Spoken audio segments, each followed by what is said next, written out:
Stranger Things didn't invent Hawkins Lab. The government did. In the show, Hawkins National Laboratory conducts experiments on children with psychic abilities, dosing them with drugs, locking them in isolation chambers, and pushing their minds to the breaking point in the name of national security. It's horrifying, it's unethical, and it's based on real programs run by the United States government. Programs like MKUltra, the Montauk Project, Stargate. These weren't conspiracy theories. They were declassified government operations where the CIA and military experimented on American citizens, including children, testing mind control, telepathy, remote viewing, and dimensional manipulation. So what if Hawkins Lab wasn't fiction? What if those experiments never stopped?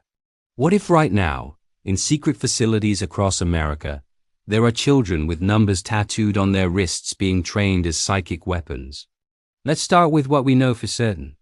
In 1953, the CIA launched a program called MKUltra. The goal was simple: develop techniques for mind control.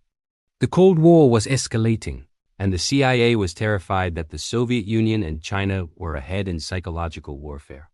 They believed enemy nations had cracked the code on brainwashing, so the CIA decided to catch up.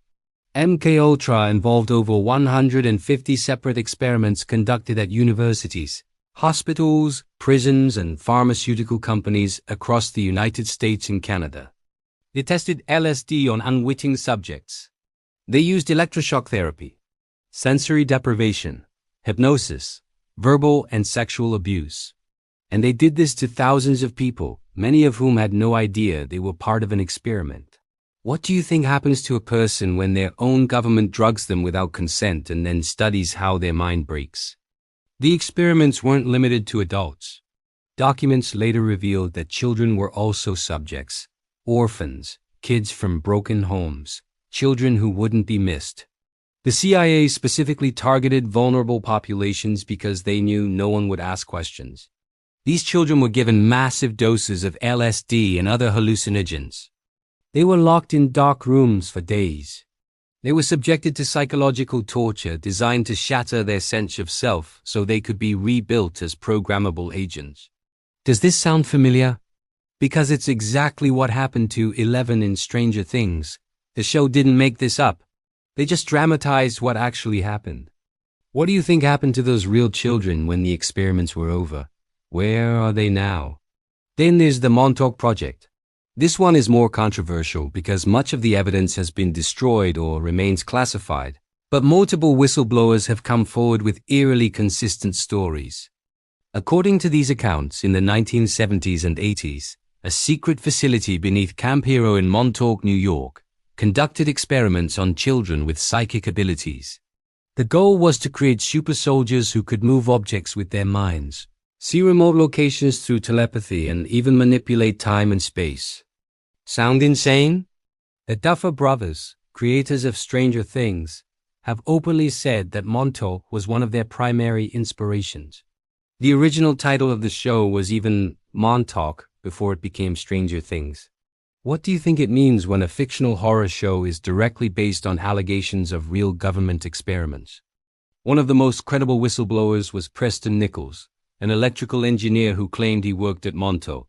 He described children, some as young as 10, being brought to the facility. These weren't volunteers. They were runaways, kidnapped kids, children from broken families who wouldn't be reported missing. Nichols said these children were tested for psychic potential. Those who showed abilities were kept. The rest disappeared. He described experiments where children were placed in isolation chambers and subjected to electromagnetic fields designed to amplify psychic powers. Some kids could move objects. Others could project their consciousness to distant locations. And a few, according to Nichols, could open doorways to other dimensions. What do you think happens to a child's mind when you force it to tear holes in reality? The government, of course, denies the Montauk Project ever existed. But then again, they denied MKUltra for decades until documents were leaked in 1977. A Senate hearing confirmed everything. The CIA admitted to drugging Americans, torturing prisoners, and conducting illegal experiments on citizens. But here's the catch. Before the hearings, CIA Director Richard Helms ordered the destruction of all MKUltra files. Thousands of documents were shredded. What we know about MKUltra is only a fraction of what actually happened because most of the evidence was deliberately destroyed. What do you think was in those destroyed files that was so damaging the CIA chose to break the law rather than let it be seen? MKUltra was officially shut down in 1973. But was it really? Or did it just get renamed and moved deeper underground? Because here's what we know. The US military continued psychic research well into the 90s through a program called Stargate. Stargate focused on remote viewing, the ability to see distant locations using only the mind.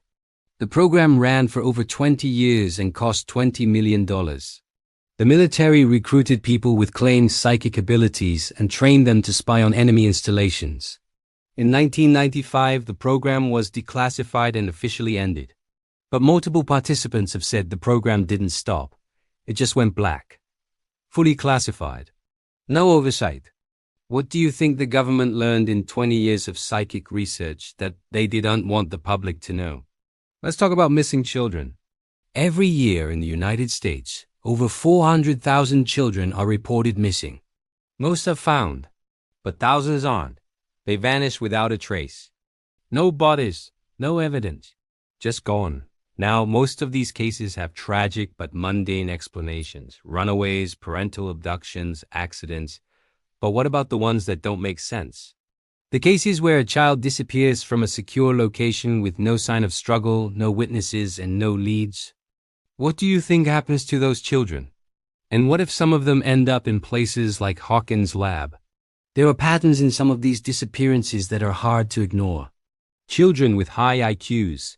Kids who showed unusual abilities. Families with connections to military bases or government research facilities. These cases are rare, but they exist. And when families push for investigations, they hit walls. Files go missing. Witnesses recant. Cases go cold. It's almost as if someone doesn't want these children found. What do you think it means when the government has a documented history of experimenting on children, and thousands of children continue to disappear without explanation? Let's imagine a scenario. It's present day. Somewhere in America, probably beneath a military base or inside a mountain facility, there's a lab. It doesn't have a sign that says Hawkins Lab, but it serves the same purpose. Inside there are children, maybe 20, maybe 50. They were selected carefully. High intelligence, unusual brain activity. Some showed signs of psychic potential from a young age. Their families think they're dead or missing, but they're here. Each child has a number, not a name, just a number. And they spend their days in rooms designed to amplify and test their abilities. What do you think those children's lives are like? The experiments have evolved since MKUltra. No more crude ALSD dosing. Now it's neurochemical enhancement. Gene therapy. Brain-computer interfaces that we talked about in the Pluribus videos. The goal is the same as it was in the 50s, create controllable human weapons. But the methods are more sophisticated. These children can remote view enemy facilities. They can influence the thoughts of foreign leaders. Some can even project their consciousness into digital networks, essentially hacking computers with their minds. And the government uses them. Not officially, of course. These operations don't exist on paper, but they happen. What do you think the ethics are of using children as psychic weapons? The children grow up in the facility. They have no normal childhood, no friends outside the program, no family. Their entire world is the lab and the missions. Some rebel. Those ones are sedated and reconditioned. The methods are more refined than the brutal torture of MKUltra, but the result is the same: compliance. By the time these children are adults, they're completely loyal to the program. They don't even think of themselves as people anymore.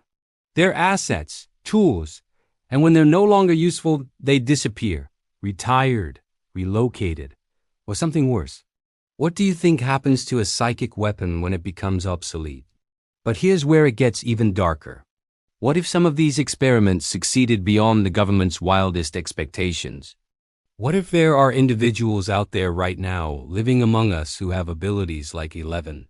People who can move objects with their minds, who can read thoughts, who can kill with a glance. Most of them are controlled by the government. But what about the ones who escaped? The ones who broke free and went into hiding? They're out there, living quiet lives, never using their abilities unless absolutely necessary, because they know if they're discovered, they'll be dragged back to the lab. What do you think it's like to have godlike powers but be too terrified to use them? And what if the government is still recruiting? Not through kidnapping anymore, that's too risky, but through voluntary programs disguised as something else.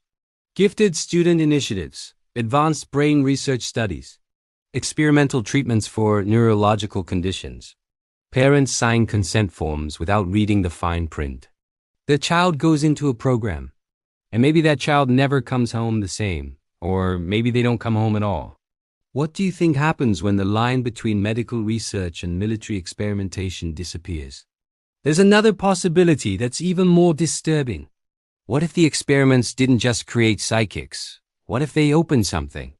In Stranger Things, Eleven's powers tear open a gate to the Upside Down, a parallel dimension filled with monsters. That's fiction. But the Montauk Project whistleblowers described something eerily similar. They said some of the psychic experiments involved trying to open portals. And according to Preston Nichols, they succeeded. Not to a monster dimension, but to something else. Other times, other places, maybe even other realities. And once you open a door like that, can you ever really close it? What do you think is on the other side of a doorway torn open by a child's tortured mind? Let's bring this back to Stranger Things. The show resonates because it taps into something real. The fear that our government has done terrible things in secret. The fear that children have been hurt in the name of national security. The fear that somewhere, right now, there are labs conducting experiments we can't even imagine. And the show asks a question we should all be asking. When does the pursuit of power become monstrous? What do you think the answer is? Here's the final terrifying thought. We'll probably never know the full truth.